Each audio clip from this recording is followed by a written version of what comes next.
Good morning, everyone, especially to our Life and Works of Results instructor, Ms. Chavez. We are the Group 2 presenter who will be discussed about the given topic, the Philippines in the 90th century as results context, such as economic, social, and political aspect. Today we'll discuss the results context in the Philippines during the 90th century, 1801 to 1901. Let us begin with a brief history of Dr. Jose Rizal, the Philippine national hero. In full, Jose Protasio Rizal Mercado y Alonso Rialonda. Born on 19 of June 1861 at Calamba, Laguna, Philippines. He was executed in Bagong Bayan and now called Luneta in Manila on December 30, 1896. He is a patriot, a physician, and the most brilliant figure of the propaganda movement during the 90th century. Now let us know about what happened to the Philippines in terms of economics, social issues, and politics during the 90th century in relation to Dr. Jose Rizal. Hello everyone, good day. I am Balansog Johanna, and today I will discuss the economic aspect about the Philippines during the 19th century as Rizal context. So firstly, I will discuss the economic context, which is firstly the industrialization. Industrialization brought rapid growth of cities and factors, and with them the expansion of middle and working class population. The expanding middle classes put pressure on their governments to gain political influence throughout the Western world. In general, this is the drastic change in terms of method used in production, transportation, and communication with the help of our advanced technology.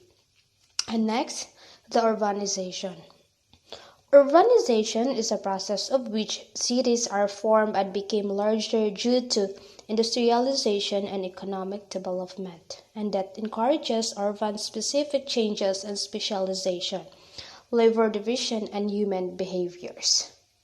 So urbanization is one of the most powerful and visible anthropogenic forces on Earth. Urbanization is associated with the development and modernization and of underdeveloped and developing countries.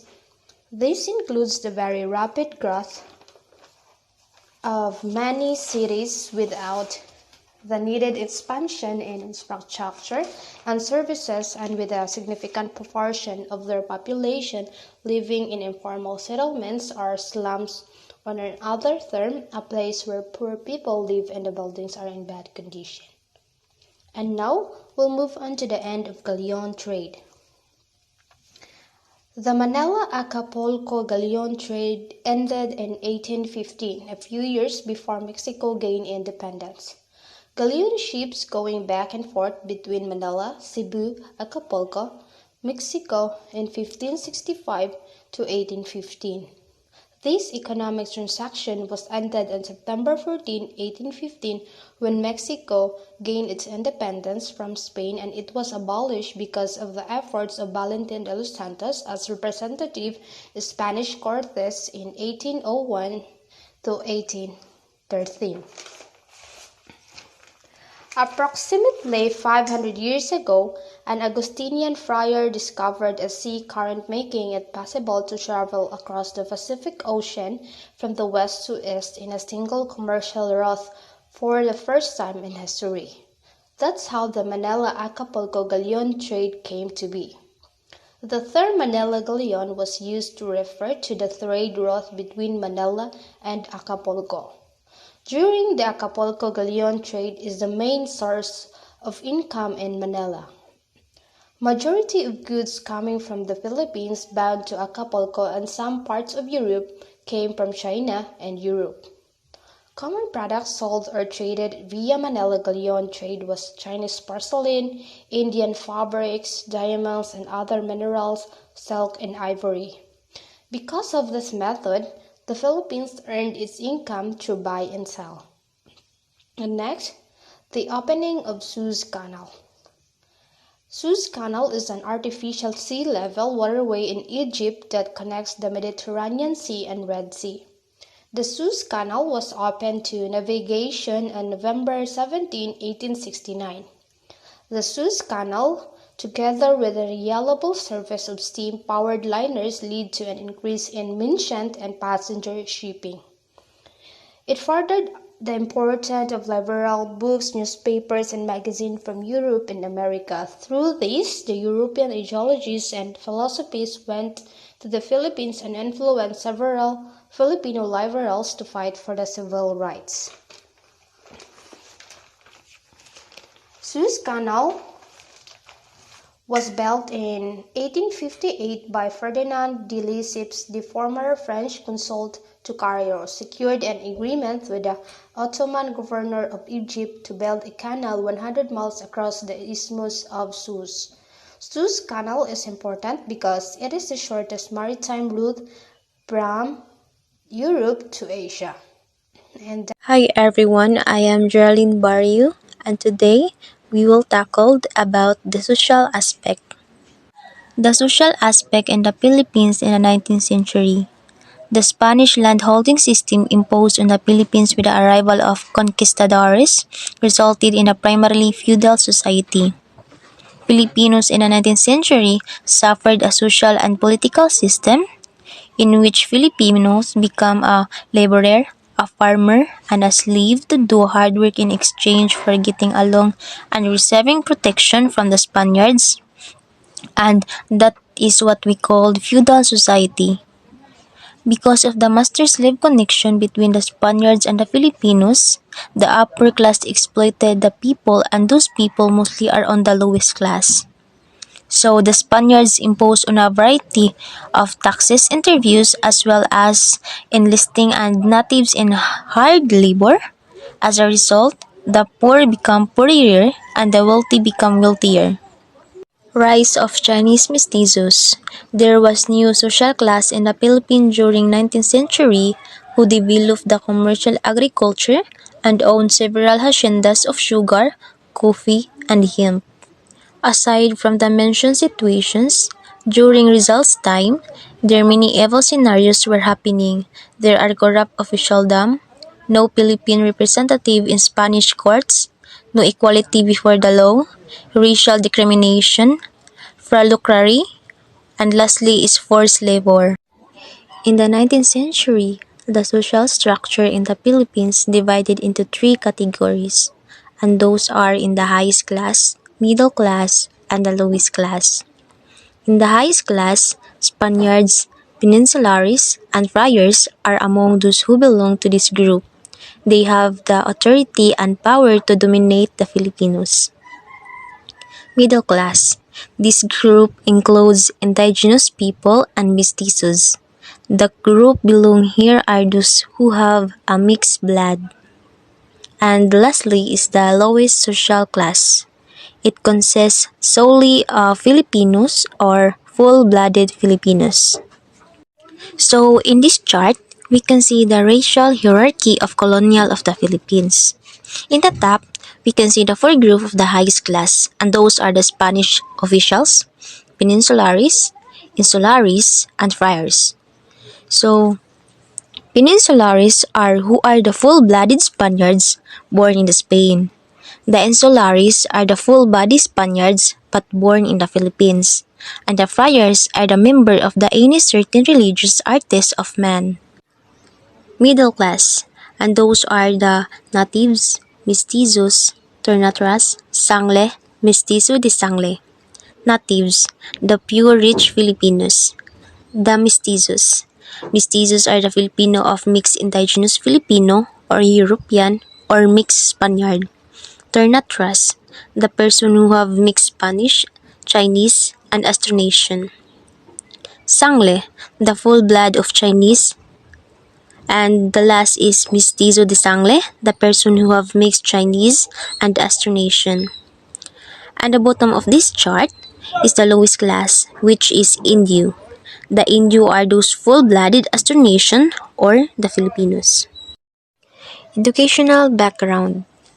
The social aspect of educational background in the 19th century here in the Philippines. Friars government the educational and religious activities. So, friars previously governed the Philippines' religions and education at that time. Religion is the most important subject. So, religion is the most important subject in the 19th century, and we cannot doubt that because Catholics are the one who runs the school. Girls and boys have different curriculums. It is because in the 19th century, the term gender role refers to the suicide's concept of how people are expected to look and behave based on the societally created nerves for masculinity and femininity. That is all about the social aspects. So now, let's proceed to the political aspects. Okay, let's proceed to the next topic. By the way, I am Fritzi Baldeo and I will discuss the political aspects. Now, let us look at the Philippines during the 19th century from its political aspect. During the 19th century, there were intermittent civil wars in Spain which caused them to lose of its colonies in South America. This created a struggle between the liberals and the conservative intellectuals of the nation. The Spain experienced political instability during this time which greatly affected the Philippines. For examples, constant replacing of governors in the Philippines resulted the constant changing of policies and increasing unfinished projects. Also, there was a rampant graft and corruption. This can be observed as officials were not able to provide for the people's basic needs like public works and services, and also failure to provide peace and order for its people. Additionally, taxes were not fully utilized. And lastly, limited participation of the Filipinos in the government. All of these happenings are the reasons why Filipinos in the 19th century developed a sense of nationalism. Out of this propaganda movement, magazines, poetry, and pamphleteering flourished.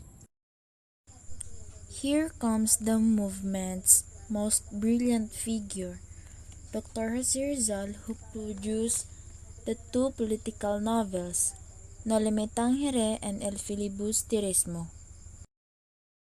The rampant corruption of the government and their lack of concern towards the people of the Philippines are the reason why Dr. Jose Rizal called for reforms in government. This also motivated him to call for education for his fellow Filipinos. And that's all for political aspects. To sum up everything, all of these events contributed to the development of a sense of nationalism among Filipinos in the 19th century. If we say nationalism, according to the political ideology, nationalism is an idea and movement that holds that nations should be congruent with the state. The propaganda movement evolved as a result of this. Magazines, poetry, and pamphleteering were all thriving during the time. Here comes Dr. Jose Rizal, the movement's most intellectual figure, author of the political novels, the Noli Me Tangere and the El Filibusterismo. Dr. Jose Rizal argued for government reforms because of the administration's widespread corruption and lack of compassion for the people of the Philippines.